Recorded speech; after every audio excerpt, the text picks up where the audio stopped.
Армысыздар, құрметті тыңдармандарым. Каналыма тіркеліп, қолдап отырыңыздар. Ол кезде мен оқушы қыз едім. 16-ға жаңа толған кезім, бірақ өзімді әлде қашан бойжеткендей сезінетінмін.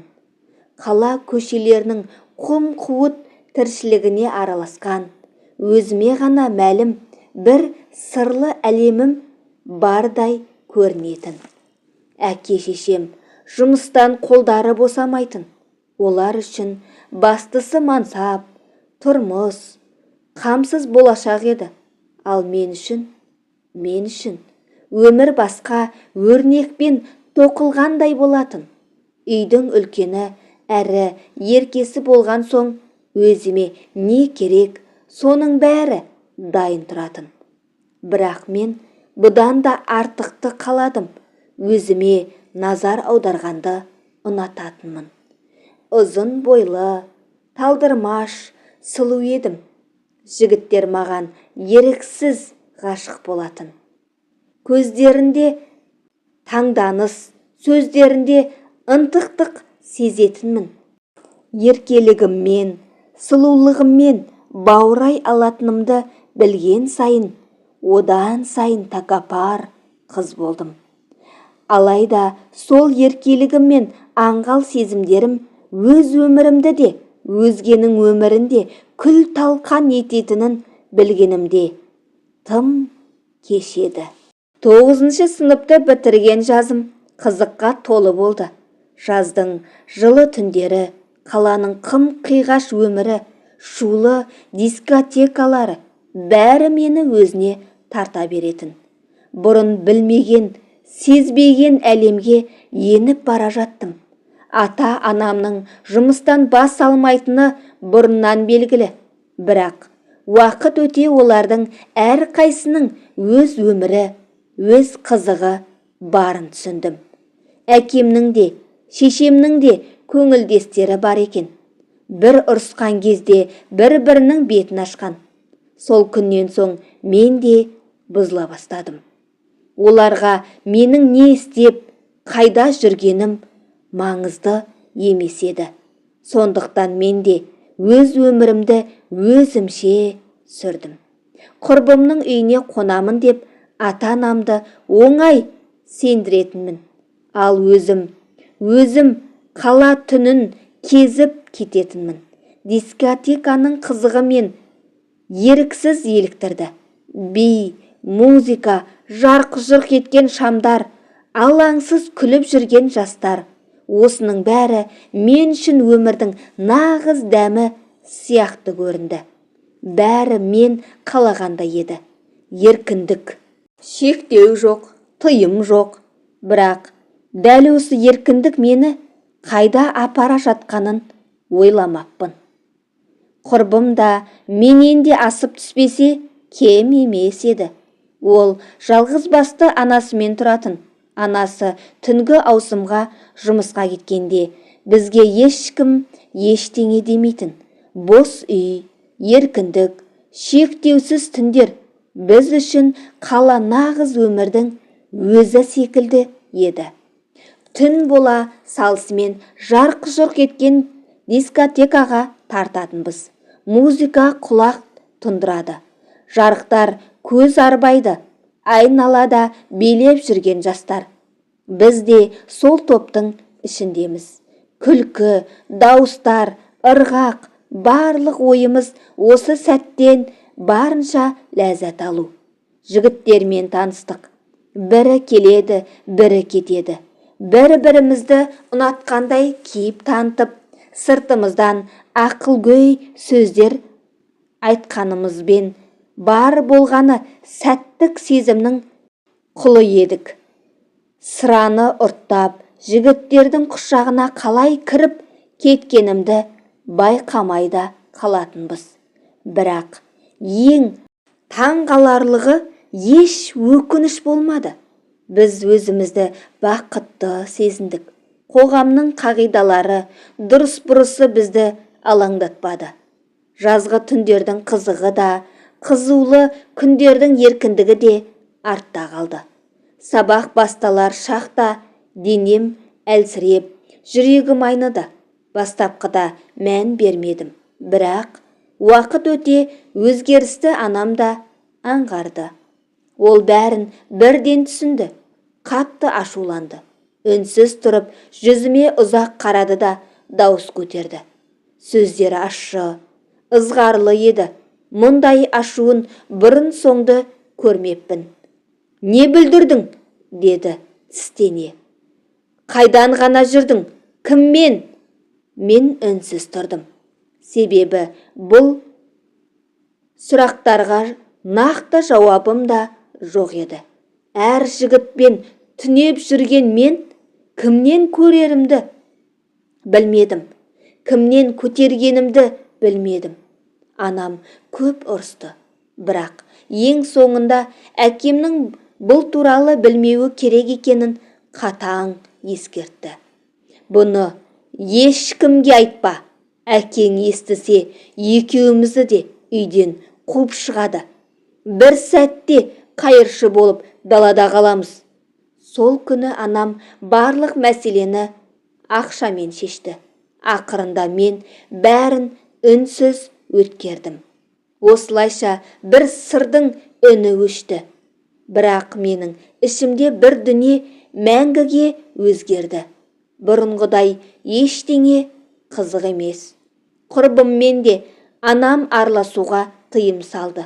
Кеш батса есікті құлыпқа салып, артық кілтті алып кететін болды. Жалғыз өзім қараңғы бөлмеде жылап қалатын күндерім өтіп жатты. Құрбыммен үй телефон арқылы ғана байланыс жасаймын. Сабақ басталды. Бірақ мен үшін мектеп тек қана уақыт өткізу орны ғана еді. Әкем 11-ші сыныпты бітір деп қатаң талап қойған. Одан кейін шетелге оқуға жіберетінін айтып сендірді. Бірақ менің оқуға деген ниетім жоқ. Тек ағылшын мен орыс тілін жетік білетінмін. Ал қалған пәндер ақша бәрін шешті. Бестік баға менің білімімнің көрсеткіші емес, ата-анамның мүмкіндігі еді. Бір күні мектепке жаңа физика мұғалімі келді. Жас жігіт ағасы. Оны алғаш көрген сәттен-ақ жүрегім аттай тулады. Сымбатты, ақылды, өз ісіне берілген жан екені бірден білінеді. Ол мектепке кірген күннен бастап қыздардың бәрі оған ғашық болып үлгерді. Бірақ мен олардың арасынан ерекшеленуім керек еді. Оны өзіме қаратамын деп шештім. Бұл менің жаңа мақсатым болды. Көп күш жұмсамадым да. Көзқарас, күлкі, мәнерлі қылық бәрін қолдандым. Маған үйреншікті ойын еді бұл. Бірақ бұл жолы бәрі басқаша болатынын білмеппін. Әлгі ағай университетті бітіріп, алғашқы мектепке тұрған жұмысы осы. Физикадан сабақ түсінбеймін деп Данияр ағайды жеке репетитор ретінде жалдадым. Артық ақша кімге керек емес? Әрине, ол келісті. Оны жеке, оңаша, тыныш болатын мейрамханаға шақырып жүрдім. Ақшаны анамнан аламын. Анам менің тыныш жүргеніме, сабаққа көңіл бөлгеніме қуанып жүр. Бірақ шын ниетімді құрбымнан басқа ешкім білмейді.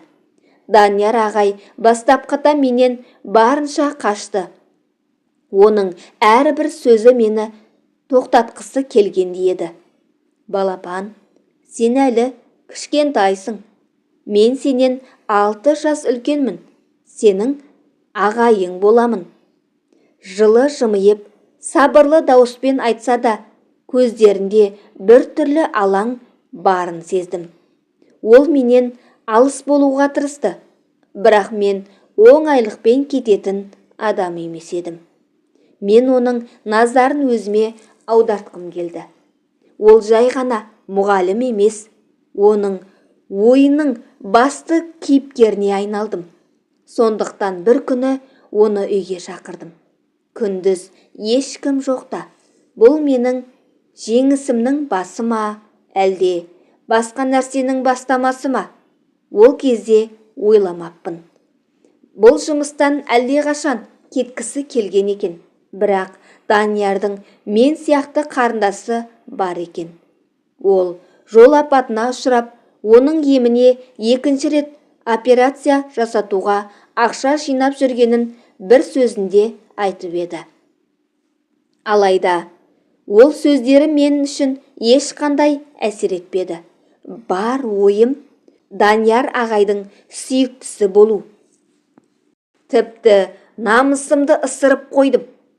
Менің жігітім болшы, сен қалаған ақшаны беретін боламын, деп те жалындым ғой. Бірақ ол жігіт бәрібір менің ұсынысыма келіспеді. Сол үшін оған ұйықтататын дәрі беріп, бірге жатқан секілді бір төсекте жаттым. Әкемнің сол күні үйге келетінін біліппін бе? Әттең, бәрі басқаша болар ма еді?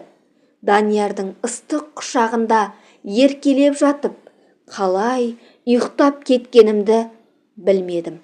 Уақыт тоқтап қалғандай, мен үшін өмірдің шындығы сол бөлмеде, сол сәтте ғана бардай сезілді. Бірақ бұл тәтті елес тым қысқа болды.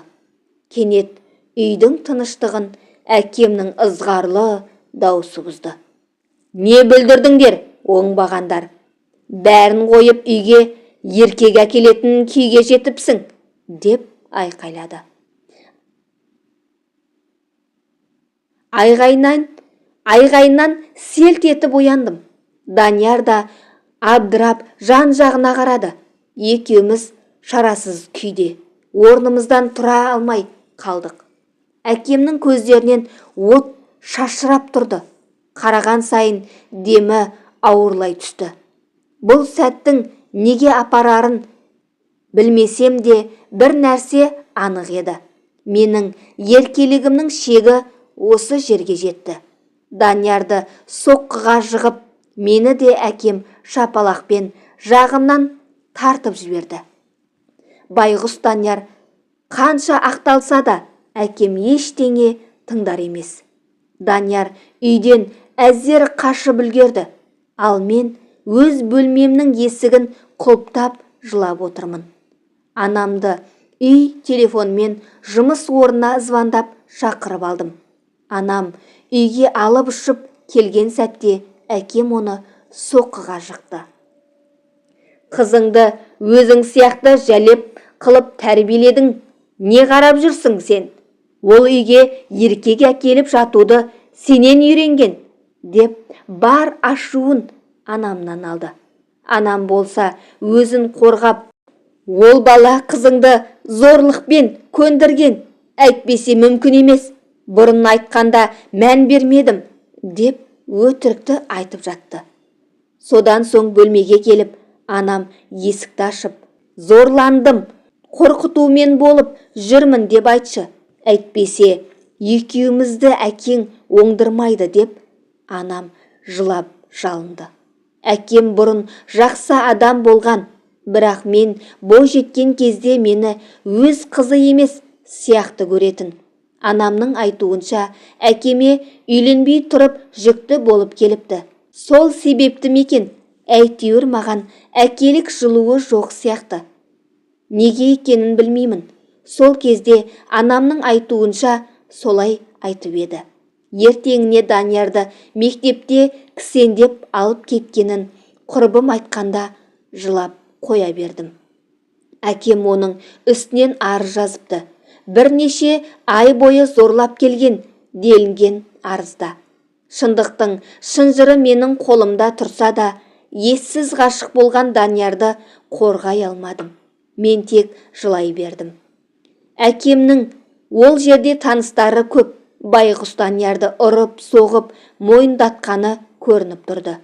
Сотта куәгер әкем және көршілер болды.